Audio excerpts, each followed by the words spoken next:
Good evening. We've got another cast of characters tonight. We've got another guest here, a new guest here in Phil. Go ahead and introduce yourself, Phil. Yeah.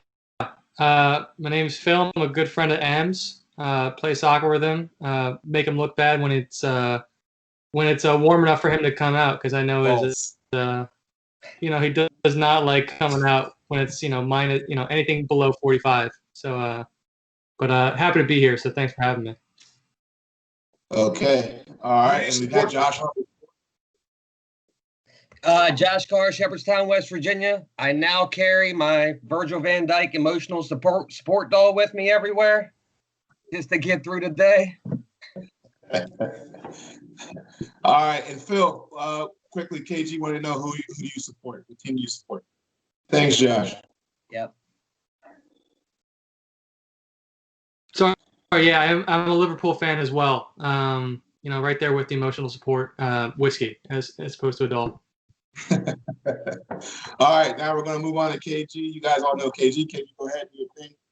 What's going on, fellas? Back again for another week. We'll see how this goes. All right, and then last but not least, we have Leighton Meredith. He doesn't like last name. Go ahead, brother. M's here, guys. Everybody, what's up? Like my friend Jose said, everybody else on the panel, you guys are all nice guys. And nice guys finish last. So I'm here to take it home. Okay. All right. Well, let's get into it. Tonight's first question is going to be in regards to Virgil Van Dykes. So I'm going to start with Josh and his Virgil Van Dykes doll. And Josh, what do you think about the Virgil Van Dykes injury?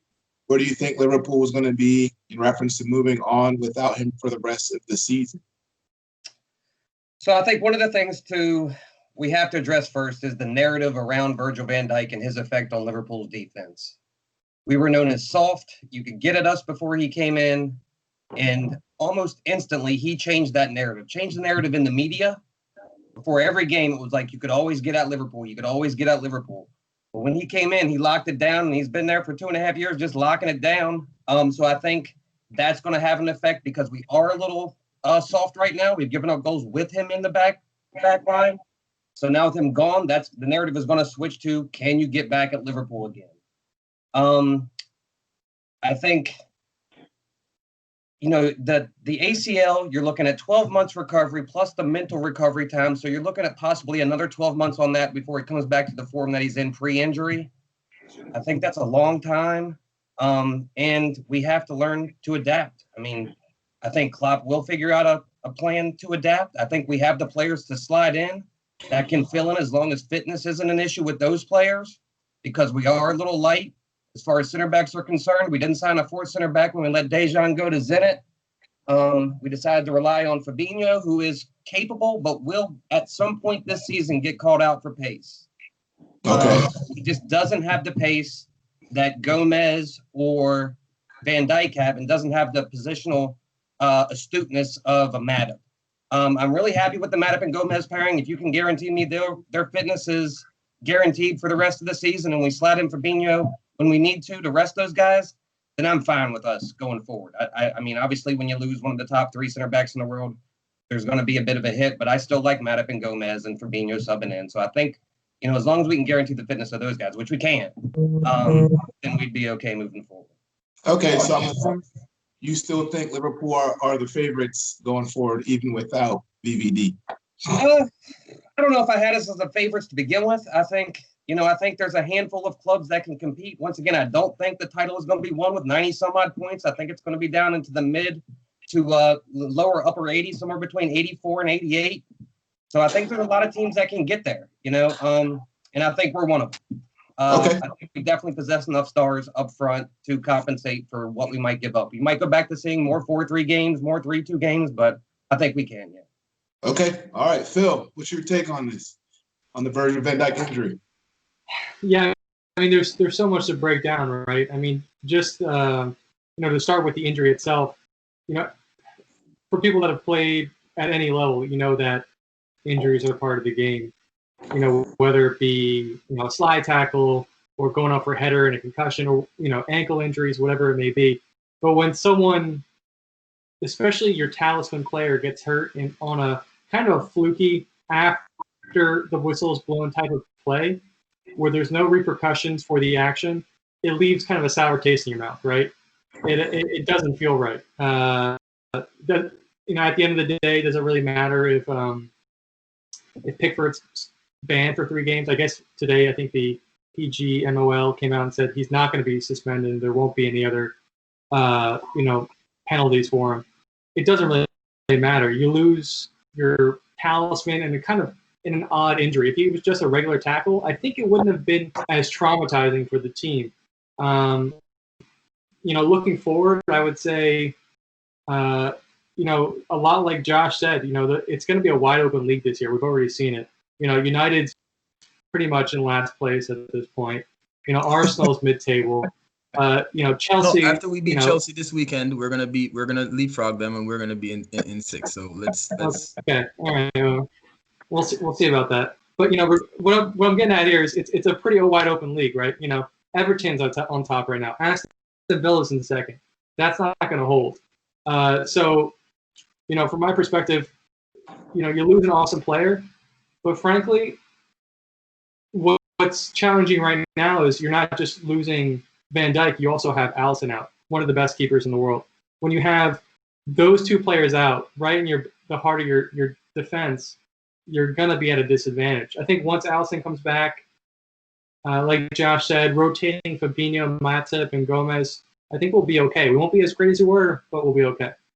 Okay. All right. That's 180 million pounds, $180 million worth of players. Yeah, that is. KG, this question is for you. It's still in reference to the Virgil Van Dijk injury. Before his arrival at Liverpool, these guys couldn't get over the Champions League hump. They couldn't get over the league hump. He gets there. They win the Champions League. Next year, they go on to win the league. What do you think the odds are now of them winning the league without Virgil van Dijk? See, I think it's a tricky situation with Van Dijk. I know he's their leader per se, but if you look at his performances since COVID, he hasn't really been all that great. And I also think if you really watch Liverpool and you analyze them defensively, I think him and Gomez have been struggling over the last couple of months, really. So, I think it's going to be interesting to see how a player like Jordan Henderson grows in stature, because if you ask me, I think Liverpool goes how Jordan Henderson goes. And so everyone is more so focused on, Van Dijk being missing, but Jordan Henderson, he was playing sporadically at the end of last season. He's back in form. And if you look at the way that they play with him, they're much more organized. He is there. To me, at least, when I watch them play, he is their most important player. Obviously, Van Dijk put them over the edge. Nobody's gonna argue the fact that at his best, Van Dijk is, one of the best defenders in the world, if not the best defender in the world. But my real question is how recently have we seen the best of Van Dijk? He's been making a lot of mistakes recently. He's, I think in the last, I was looking at a stat in the last, I think it was three months of actual football. He has made more direct mistakes that have led to goals than he had in the entire first 18-month period he was at Liverpool. So KG, I got a quick question for you, because it sounds like I got a question, because you're always a controversial. Your response is always controversial. Tico, why are you laughing? Do you consider Virgil van Dijk to be a world-class player? I don't think Virgil van Dijk has shown us the consistency long enough to be a world-class player. I know he's one of the best in the world, but my definition of world-class is going to be different than your definition of world-class. He was the best player in the world for 18 months who didn't put the ball in the back of the net. 18 months, there wasn't a better player who wasn't responsible for putting the ball in the back of the net. That's why I say he always has a controversial answer. So as a defender, right? We look at guys. The number one attribute for me as a defender is consistency, right? So he was let me finish. He was consistent for 18 months. Nobody can debate that. But what we've seen over the last 3 to 6 months is a level of inconsistency that nobody has seen from him since he got to Liverpool, right? So let's say he would have continued on the same form that he's been on for the last 6 months for the next year. You know, would that still keep him in the world-class category? I don't know. Again, so if we're looking at world-class defenders, we're looking at guys like Alaba, we're looking at guys like Sergio Ramos, we're looking at guys at the top of the game. You know what Sergio Ramos has done consistently? Get red cards. Yeah. Sergio Ramos has been consistent. Steal penalties from strikers. And has won everything. At Real Madrid. Real Madrid on the back of Cristiano Ronaldo and running out of position. Year. So you can say what you want about Sergio Ramos. The guy was just voted one of the best 11 center backs of all time. I didn't see Virgil Van Dijk on that list. We're talking about Liverpool and Van Dijk. So right, and I'm saying you're asking me if he's world class. I said I think the jury's still out on that. You know what I mean? Like, you can't be considered a world-class player after 18 months of performing at the top level. That's not enough. That 18 months, that's not a large sample size. I'm sorry. That 18-month stretch is from his signing when we brought him in the winter to the end of the 18-19 season. Yeah. I don't include the 19-20 season in an 18-month stretch. So you're looking at a year where we won the Premier League. And don't forget the Champions League. Hold on. The number of mistakes that he's made, the individual mistakes. And I'll make another point for you. So when Emerick Laporte went to City, and everyone was terming him world class, true or false? He's a great player. City, their defense drastically improved. And that's when they walked down Liverpool in the second half of the season. True or false? They definitely walked us down. There's no doubt about that. Yeah. And his form was a direct correlation with them walking City down, because you remember he was in and out of the side at the beginning of the season, and when he came back to full strength, they were saying that he was a world-class defender, right? Since he got that injury and he's come back, they're saying that City need all new center backs. True or false? Pras, before you guys go to City, can I get a let M eat a little bit, KG. But what I will say is you're referring to a City team that has been winning the league for the last 10 years, and a Liverpool team who Virgil van Dijk helped win the league after 100 years. So go ahead, M. Okay, thank you so much, Figo. For just in case you guys are wondering what the question was, Figo asked if Liverpool had what it take, if Liverpool still has what it take for them to retain the title after the Virgil van Dijk injury. Right now, alarm bells are ringing, right, everywhere. Everybody's ears are now perked up because the champions have lost one of their most important players, right? But all the alarm bells are ringing outside of the club. Inside the club, there's nothing going on. So think about this. In the Liverpool, it's a Merseyside derby, right? Though Everton has been riding this high wave. They are very excited to come into play against a Liverpool team that was the wheels were wobbling a little bit. And the only thing that we can talk about right now for the past, I don't even know how long we've been there, 15, 20 minutes, is Virgil van Dijk's injury. We can't talk about the game itself. You know what I'm saying? Like, we can't talk about how Everton dominated because Virgil van Dijk was out. Like, those guys internally actually managed to figure out how to make that game competitive.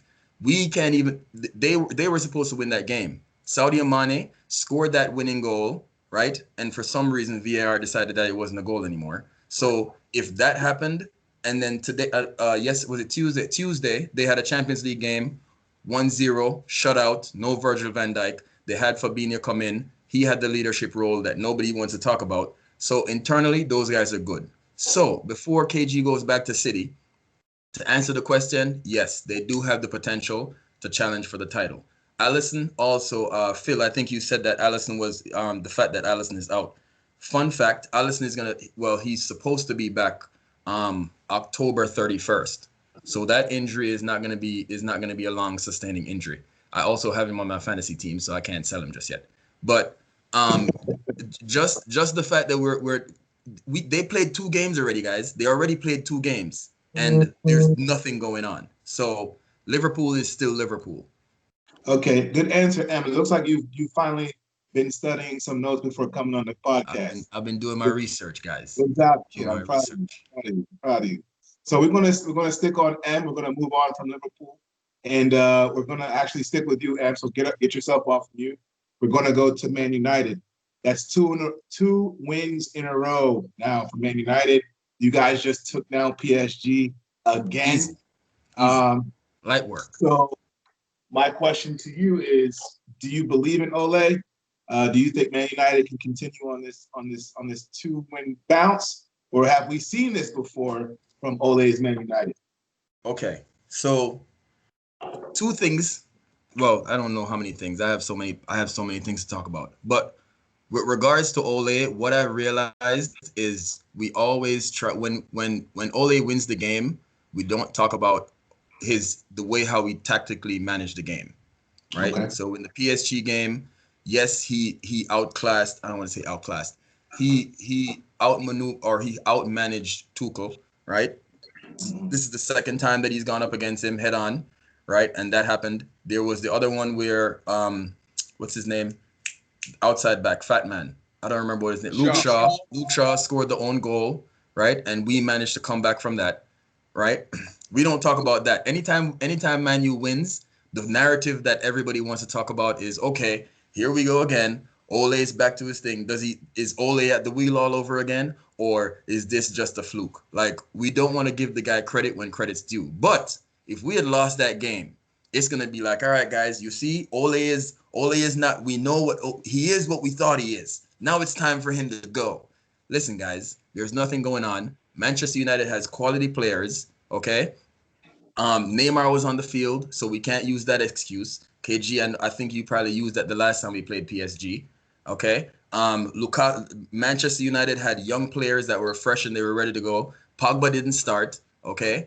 Van der Beek didn't start, even though I don't know why that's a thing. But somehow Ole believed that the players that he had on the field was good enough to get a win. The fact that, what's his name? The one that gets in trouble in Greece all the time, Maguire. So the fact that Maguire was not on the field, I think it actually helped us because the speed that Mbappe has, it would, KG, you know, I was worried about it. I was very worried. But Tuanzebe, the switch that he made with Maguire putting Tuanzebe in, it actually countered the way how Mbappe was playing. And that kind of showed me in the game where Tuchel was outclassed by Ole because Mbappe was staying on Aaron Wan-Bissaka's side the whole time. Why didn't they go over to Luke Shaw, the fat man side? Like, he's slower than Wan-Bissaka, and then if you beat Wan-Bissaka, you're going into Tuanzebe. You get to Luke Shaw's side, you can burn him all day. But for some reason, they didn't take advantage of that. So I will give Ole credit because nobody wants to, and when he does good, we should always, we should hopefully stay on that path. I personally am surprised that we got 6 points from 2 games because our stretch of games that's coming up, we have Chelsea, which head-to-head against Lampard, there's nothing going on. We already beat that guy 3 times out of 4. So that's a cakewalk. But we have Chelsea coming up. We have our RB Leipzig, and I don't remember the next game that we have. Arsenal. And then we have Arsenal, right? So we have a good stretch of games coming up. So let's see how he handles. Ryan, don't do that. Let's see how he handles the whole thing, managing the team going forward. Okay. All right. Let's hear from Phil on this question. Phil, good answer, by the way, Em. Good answer. Very detailed. Phil, let's hear from you in terms of Man United's 2-win bounce. And do you think Ole is the man for the job? Although you're a Liverpool fan, you probably want Ole to stay there forever. I would too, if I were you. But let's hear what you think. Ryan, you play on Thursdays. We play on Tuesdays. So let's fall back on throwing jabs. Hey, I said I want to hear from Phil. All right, not you. No, honestly, Ryan, that was what I was going to say too. You look at, as a Liverpool fan, And my mom is from Norway. Ole Gunnar Solskjaer is Norwegian. This guy is like an icon in Norway. I love him at United. I want him to stay there. Never sign Pochettino. Never sign any other manager. Stick with Ole. You'll be fine. Because you'll continue to be mediocre. You obviously, and you have a great team, like you said. United's great. But when a manager can't bring all these great pieces that he has together and make something great, better than the pieces, then you have an issue, right? You have Pogba on the bench. You have Van de Beek on the bench. You can't connect. You can't, get the best out of Maguire recently. Martial, Rashford had a great game yesterday, but he's kind of been on and off recently. Frankly, as a Liverpool fan, I want to see Ole there as long as possible. Period. I think they're going to be decent this year. I think they'll probably finish about where they finished last year. Is that successful for them, though? I mean, I don't know. So here's the thing. So if we get Pochettino, if we get insert name here, it still wouldn't make a difference, right? If, like I told KG, if Jesus Christ comes down in flesh and blood and goes and manages Manchester United, somehow we will find a way to muck it up. Nobody is good like that's. I don't believe that that's the problem. I believe that the problem is a little bit higher than the manager level. So it doesn't matter who we bring in. If we bring in a Pochettino, then right. Pochettino will have to figure out what's going to happen with these players, and then it'll go flat. The same thing happened with what's the one that came in before Jose? Van Gaal.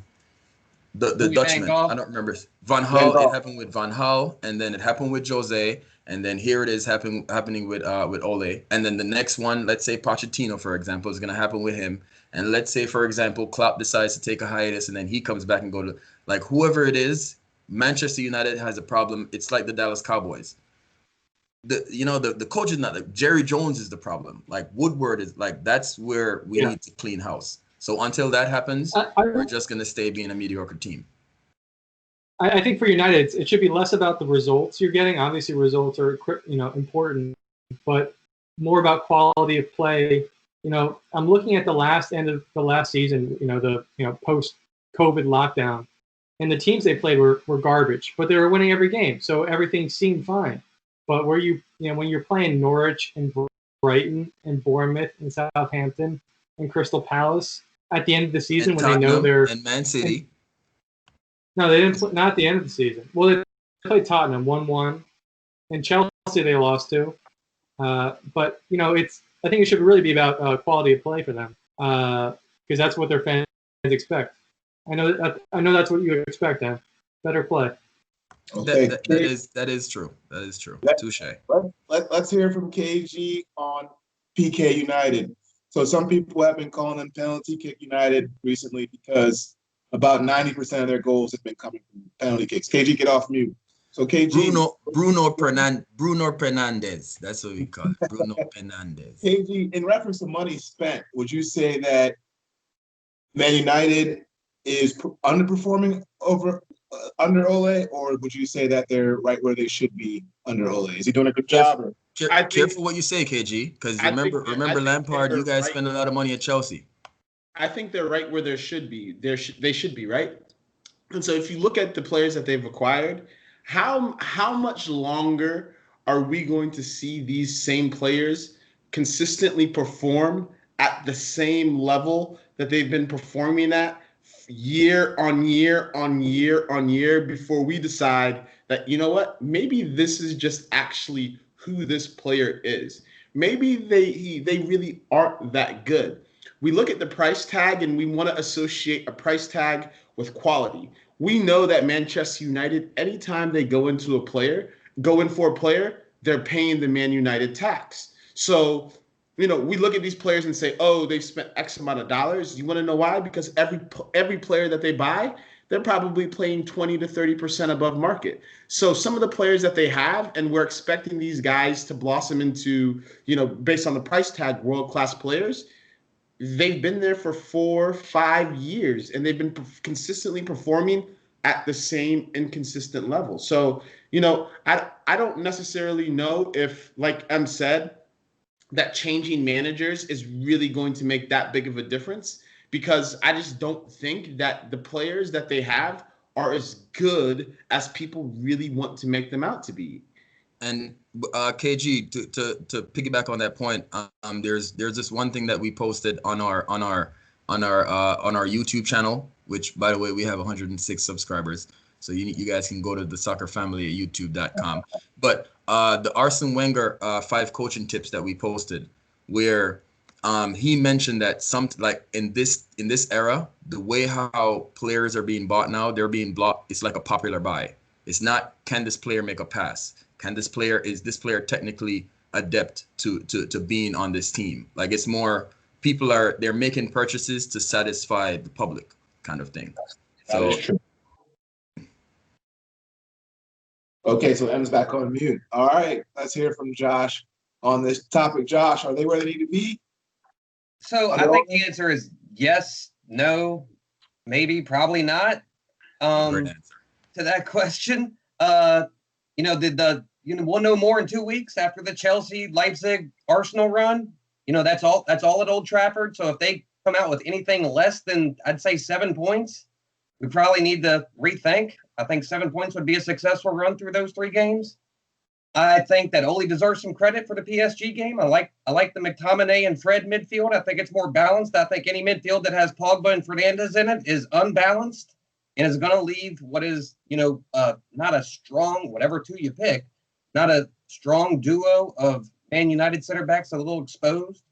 So I like that midfield. I like, we throw Van de Beek in there with Fred, McTominay with Fred, any of the runners. Fred needs somebody to help him run, and I don't think Pogba does that. So I don't know. Man United, they have a chance. They have a very talented squad. I still think Ole's a little bit out of his depth. I think, I agree with him that there are problems up and down that chain of command at that club, and I think that they have problems to solve. I don't necessarily trust that board to make a replacement and commit to that replacement's goals or the way to attain those goals enough for them to be successful.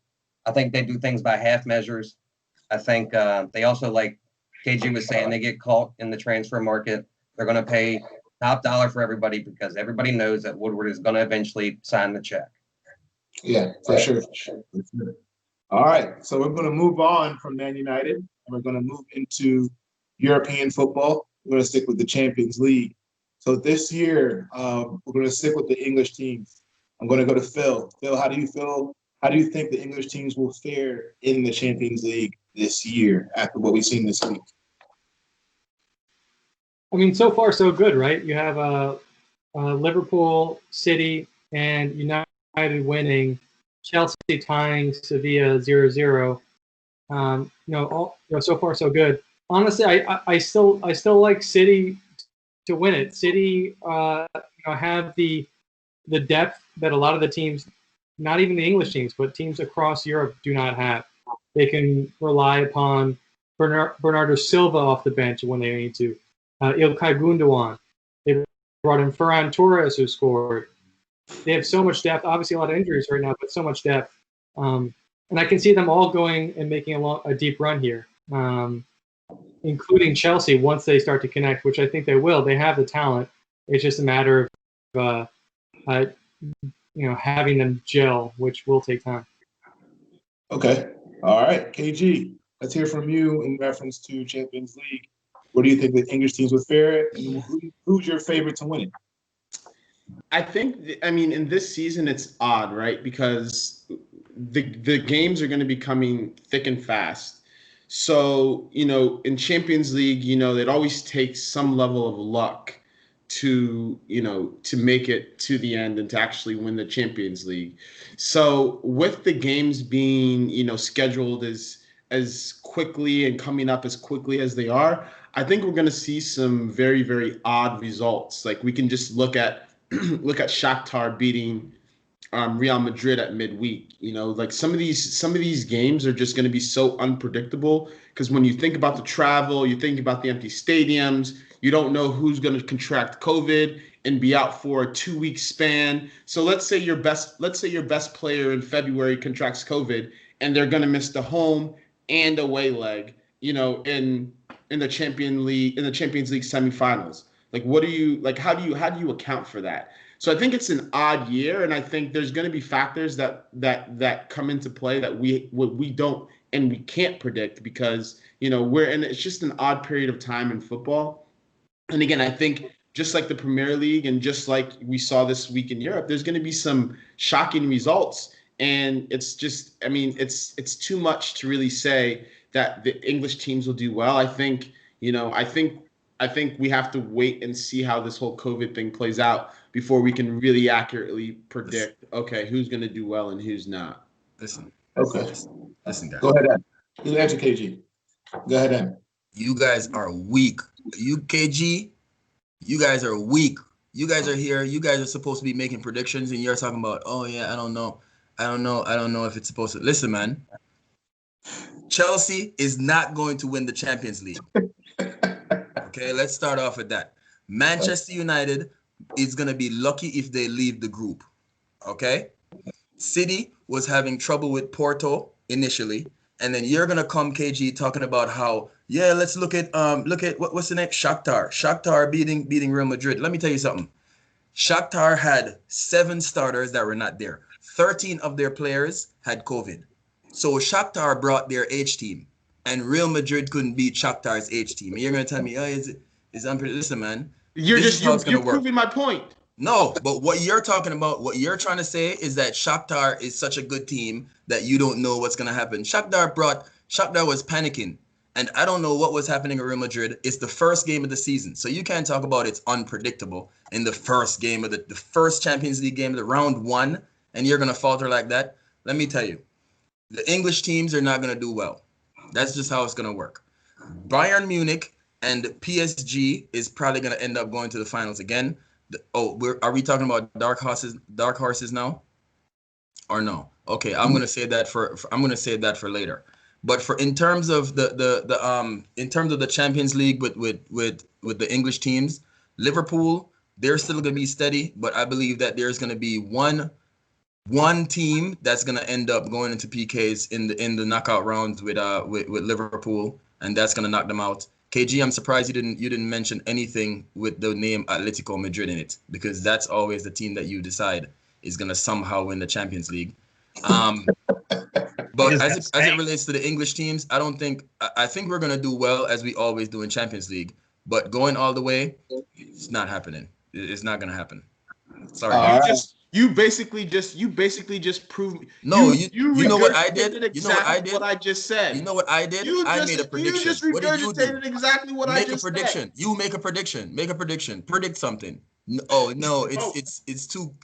Barcelona. So Barcelona's gonna win the Champions League. It's gonna be Messi's last hurrah. There you go. Now you sound like you did some research. You know. Now you sound like you know something. You're gonna talk about you being political. Josh. Bayern's going to win the Champions League. They're beast. I don't think that's a tough call from what they showed against Atletico, what they've shown post-COVID, what they showed pre-COVID. They're on a nice little run here. They're deep. They can score. They can defend. They have creators at wing-back positions, at midfield positions. They can score from any of those positions as well. They're tough. The English teams, all 4 of them have a chance. I think all 4 of them have a chance as long as somebody else knocks Bayern out. I think Chelsea's talented enough to get through. Liverpool stink. I still think, Klopp is fantastic in Europe and in tournament football. So I think we'll be fine. Manchester United is unpredictable. They play big games well. And Man City is Man City. Pep's going to do his thing and probably, do the quarterfinals and we're out. And I don't know why everyone is on this Man City bandwagon. They're an aging team, and their performances have been on the decline for the last 3 to 4 months. Yep. I think the faith in Man City is not so much in the squad as it is the manager, right? You assume When has Pep's Pep going ever to done figure it out. in the Champions League? You're right. You're right. He doesn't have a good history. But Yeah, outside of Barcelona, Pep hasn't really done much. yeah. He hasn't been successful, but he is. What, is he not one of the top 3 managers in the world? And he's always in the semifinals. Ole, Josh, Ole. He's not even one of the top 3 managers in Norway. Can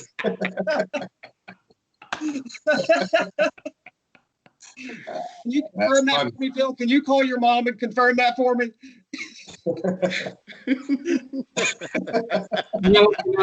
Molde looked good in the UEFA Cup today, so I don't know. He might be top 4 managers in all right now. Okay. All right. We're gonna stick with Josh on the dark horses. Josh, do you have a dark horse? And would you say so we're gonna use Liverpool for an example. So do you think the no fans will increase the chances that a dark horse could potentially make it to a final?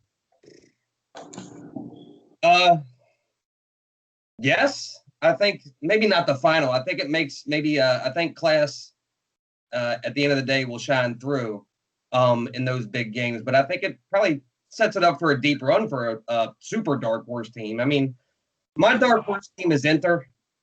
I like Conte. I like what they can do offensively. I like their midfield. I've got some questions about their defense with individual mistakes. I've got Handanovic back there, who's a veteran keeper at a high level.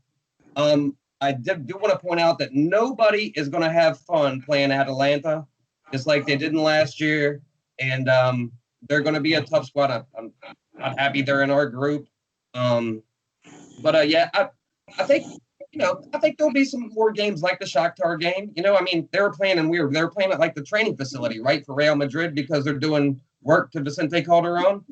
So they're playing in like a 6,000 seater. I mean, I know a pitch is a pitch, but when you're used to playing in front of that many people, there's got to be some sort of knock-on effect.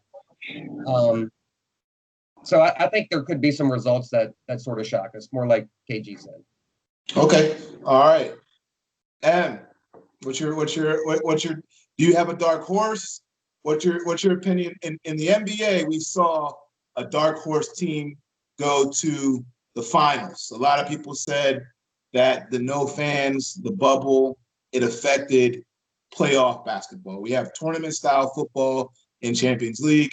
Will the no fans affect our home and away vibe we got going in Champions League? What's your opinion? Okay. So I feel like I have a tie for two dark horses. And I add the second one in because I'm trying to be nice, right? Atalanta, first of all, I believe that they have amazing potential. They gave I don't remember I don't know what their name is, Midtjylland or something like that. They gave them 4, right?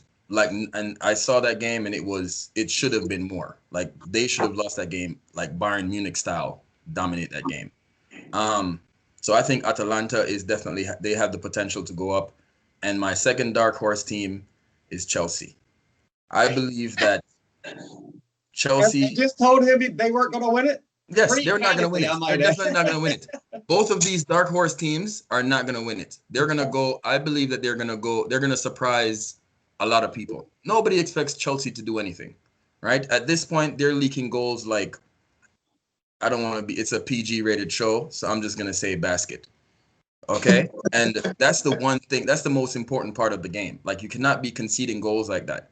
They remind me of an Arsenal team where they're trying to outscore their opponent every time. They can't win a 1-0 game. They can't win a 2-1 game, as based on the evidence as we've seen this past week.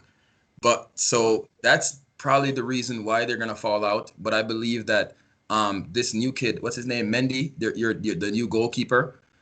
He has really shown up in these past few games. I think he's played 2 games now and he's had a clean sheet. So he's had more clean sheets than Kepa so far. So that's pretty good. If you guys keep on that route, I believe that one of those teams have the potential to surprise people. Not to the point to go to the final, but I think they will, at the end when they bow out, you know, they will get a round of applause. Okay. All right. And do you think, does anybody have anything in reference to the pandemic affecting the home and away ties? Yeah, actually, I think one of the dark horses that nobody's mentioned yet is RB Leipzig.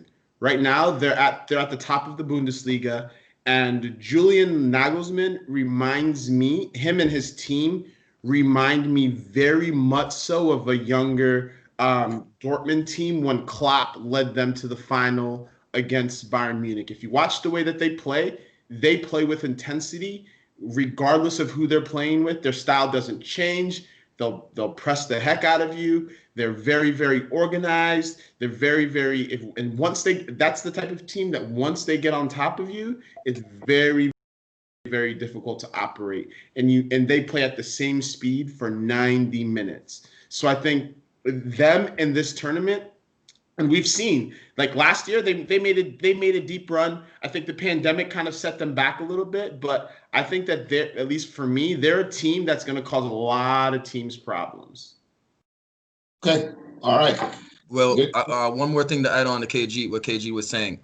With regards to the COVID situation, Juventus, they won. Yes, they did. Morata scored, I think, 2. But there was no CR7. And the reason why there was no CR7 was because there was an international break. And on that international break, he went out, got COVID, came back, and had to isolate. I believe that is a factor that's going to affect more than one team. And the thing that we should consider is, again, I guess I have to use Arsenal again as a reference, but after we had the 100-day break, Arsenal came back and they were on fire because there was nobody watching them. I guess they're more comfortable playing that way. But teams are actually going to be playing better, and there are some teams that are going to be playing worse. Who knows? If PSG was playing against Manchester United out there in front of 50,000, 70,000 people, I don't know if Manchester United would come out with that win necessarily. You know, so those are the kind of variables that we don't really consider, but for sure, like we all know, the game has completely changed. You know, like the new normal now is an empty stadium. Like when people are sitting in the stadium, I'm confused because what are all these humans doing here? You know what I'm saying? So it's just normal for us, and we're just gonna have to accept it. Yeah. I guess my point I was trying to get at is, you know, I don't think Liverpool takes down Barcelona at Anfield in that tie with no fans. I think the fans were everything. That's just my opinion on that. So I think this year, in my opinion, that we may see some crazy results with football without fans, as long as it continues. You're the host, so your opinion doesn't count. Yeah, that's true. And that also brings us to an end. I want to thank everybody for joining. My two Liverpool guys. Thank you guys for coming on as guests and for sharing knowledge with us. All right. Okay. Thanks, man. All right, cool. Don't forget to follow us on Instagram and to like and subscribe our video. All right. Everybody have a good night. Look more.